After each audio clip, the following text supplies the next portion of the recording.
Bismillah wassalatu wassalamu ala rasulillah. Aduba Allah barungi abagoberera programu ya fene ya hadithi ya olunaku. Assalamu alaikum wa rahmatullahi wa barakatuh.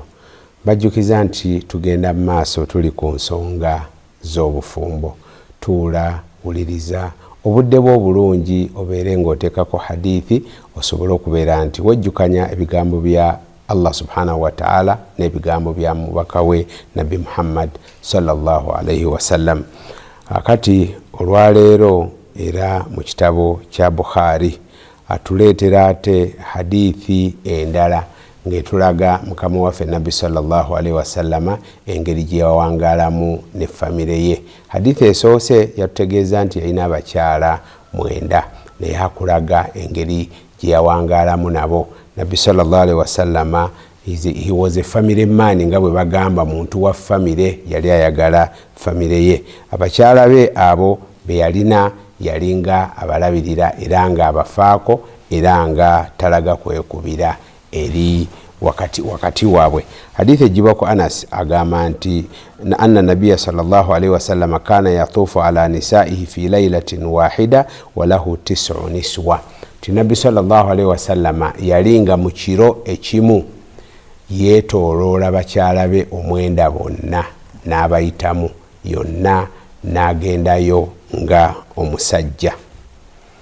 Ekintu ekyo kirimu ebyokuyiga bingi. Mu byo mulimu okunoonya obwenkanya bw'oba olina obusobozi, mulimu enkizo Allah subhanahu wa ta'ala gye yawa nabbi we nti yamuwa embeera ng'asobola okubeera nti no bakyala be bonna abamatiza mu nsonga z'obufumbo awatali kujjula, ne bwe kibeera nga kyali kyetaagisizza ekiro ekimu okuyitayo mu maka gonna 9 yakikolanga Nabi Muhammad sallallahu alaihi wasallam.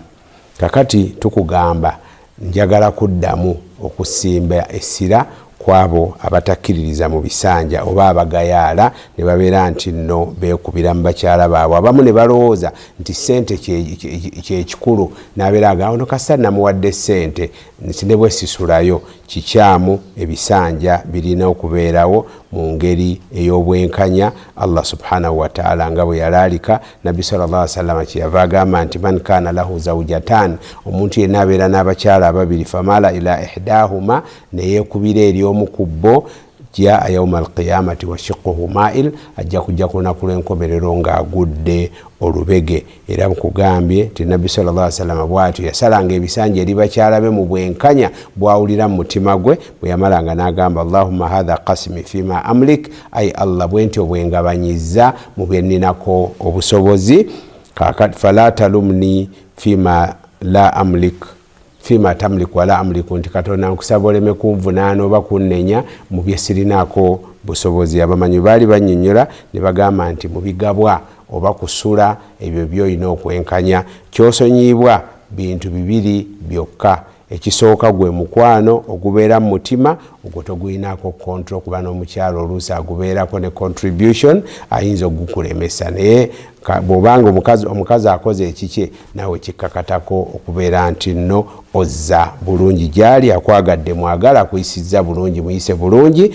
Kaakati bw'obeera n'abakyala abasukka ku omu tokakasibwako kwenkanyankanya mu mukwano, nkugambye olw'okuba omukyalo omu ayinza nayo okulaga omukwano ogususse nga kyekikuviirako okumwagala extra, naye ate tosaana kukiraga omwawulire ng'ataliiwo, afiringe out of place. Ekyo tekikkirizibwa, osobola okubeera nti okikontrolinga mu ngeriyo. N'ekyokubiri ze ensonga z'obufumbo, ezo nazo tezikkakatako nti nga bw'obeera eri bw'olina okubeera eno, kubanga ekyo nakyo omukyala akinako contribution, asobola kikwagaza oba kikulemesa. Hadha wa sallallahu ala sayyidina Muhammad wa ala alihi wa sahbihi wa sallim walhamdulillahi rabbil alamin.